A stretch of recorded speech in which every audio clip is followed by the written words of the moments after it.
Imagine the feeling of soil between your fingers, the joy of watching a seed sprout into life, the satisfaction of a homegrown meal. Welcome to the world of gardening. This realm, where nature and nurture intertwine, offers a treasure trove of wisdom for everyone, from the budding beginner to the seasoned expert. It's a place where patience pays off, where the fruits of your labor are literal, and where the magic happens right beneath your feet. Whether you're a green thumb or a gardening novice, tune in for some top-notch tips. Every plant's journey begins with two fundamental elements: soil and sunlight. Let's talk about soil first. The dirt beneath our feet is more than just dirt. It's a complex ecosystem teeming with life, nutrients, and minerals that our plants need. From sandy soil to clay, each type has its own characteristics and caters to different plant needs. Understanding your garden's soil type is like knowing your best friend's favorite food. It helps you provide the right nutrients and create the perfect environment for your plants to thrive. Now, how do you analyze your soil? Well, it's simpler than you might think. A basic soil test kit from your local garden center can reveal a wealth of information about your soil's pH and nutrient levels. This information is crucial in determining what amendments your soil might need and which plants will grow best in your garden. Next, let's turn our attention to the sun. Sunlight is the power source for all plant life. It's the fuel plants use to produce their food through a process called photosynthesis. But not all plants require the same amount of sunlight. While some plants bask in full sun, others prefer the comfort of the shade. Measuring sunlight exposure in your garden isn't rocket science. You can simply observe the patterns of light and shadow throughout the day, or use a sunlight calculator for more precise measurements. Remember, understanding your garden's soil and sunlight is key to successful gardening. Choosing the right plants can be a game changer for your garden. It's like casting for a blockbuster movie. You want stars that will shine in their roles, complement each other, and make the whole ensemble better. Let's dive into how to select the perfect plants for your garden. The first thing to consider is the soil. Different plants have different soil preferences. Some thrive in sandy soil, others in clay, and some prefer a well-drained loamy soil. Knowing your soil type is the first step in choosing suitable plants. It's like finding the right dance partner. The right match can create a beautiful performance. Next, consider the sunlight. Every plant has a sunshine sweet spot. Some plants bask in full sun, while others prefer the cooler, dappled light of partial shade. Still, others are shade-loving, flourishing under the canopy of larger plants. Think of your garden as a stage. The sunlight dictates the spotlight, and placing your plants in their optimal light conditions ensures they'll give a stellar performance. Now, let's talk about climate. Some plants are hardy, tolerating extremes of heat, cold, or drought. Others are more sensitive, preferring mild, consistent conditions. Your local climate plays a significant role in determining which plants will thrive. Consider it like setting the stage for your plant performers. A comfortable environment allows them to flourish and give their best performance. For beginners looking for hardy universal plants, consider marigolds, sunflowers, or pansies.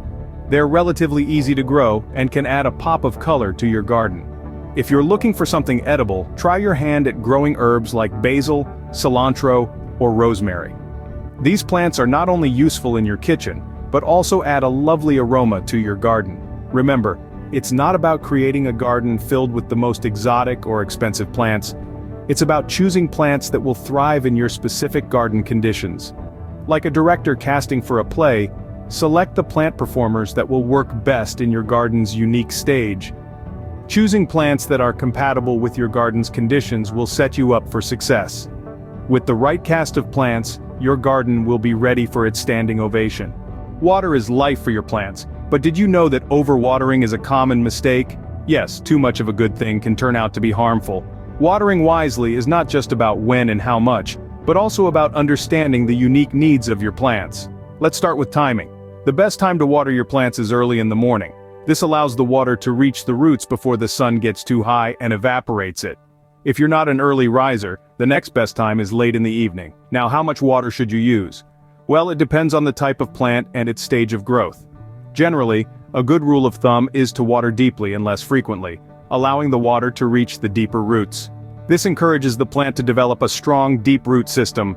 But how do you know if you're overwatering? Some signs include yellowing leaves, a sudden drop of flowers, or a soft, mushy stem. On the other hand, if your plant's leaves are wilting or turning brown at the edges, it might be thirsty. Remember, each plant is different. Some love a daily sprinkle, while others prefer their soil to dry out completely between waterings. Research your plants, understand their needs, and adjust your watering schedule accordingly. Water wisely and your plants will thank you. Ready to take your gardening skills to the next level? Let's explore pruning and propagation. Pruning, a simple yet powerful technique, is all about removing specific parts of a plant such as branches, buds, or roots to control or redirect its growth. Why prune, you ask? Well, it not only helps in maintaining the plant's health by removing dead or diseased parts, but it also improves the overall appearance and structure of the plant. It's like giving your plants a neat little haircut. So, how to go about it? Start with identifying the parts that need to be removed. This could be dead branches, diseased leaves, or overgrown areas that are taking away from the plant's shape. Next, make sure you have a sharp pair of pruning shears. Remember, a clean cut heals faster.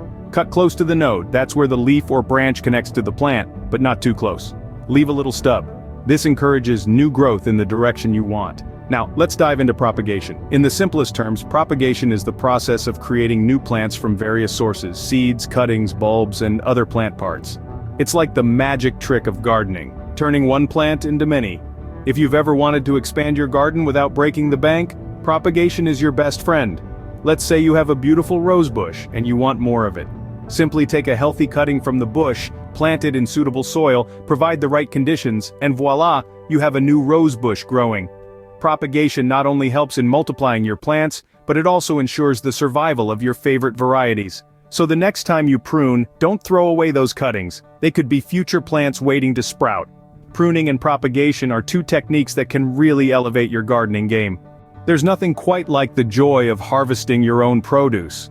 The anticipation, the thrill, and the ultimate satisfaction of plucking ripe fruits and vegetables from your own garden are hard to put into words. It's a feeling of accomplishment that only a gardener can truly understand. When it comes to harvesting, timing is key. For some vegetables like zucchini or cucumbers, it's best to harvest when they are small and tender. The larger they grow, the tougher they become. On the other hand, root vegetables like carrots and beets can be left in the ground until the first frost. This actually sweetens their taste, as the cold triggers them to convert their starches into sugars. Herbs, on the other hand, have a different harvesting timeline.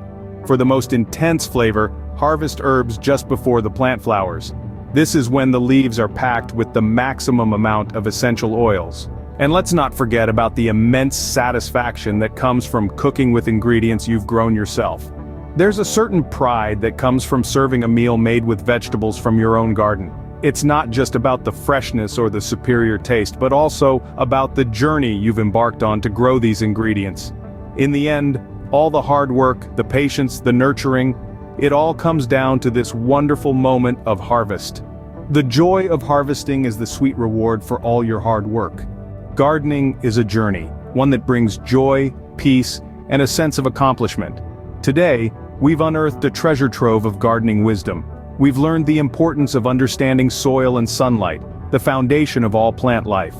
We've explored how to choose the right plants, those that will thrive in our unique environments. We've delved into the art of watering wisely, giving our plants the life-giving moisture they need without drowning their roots.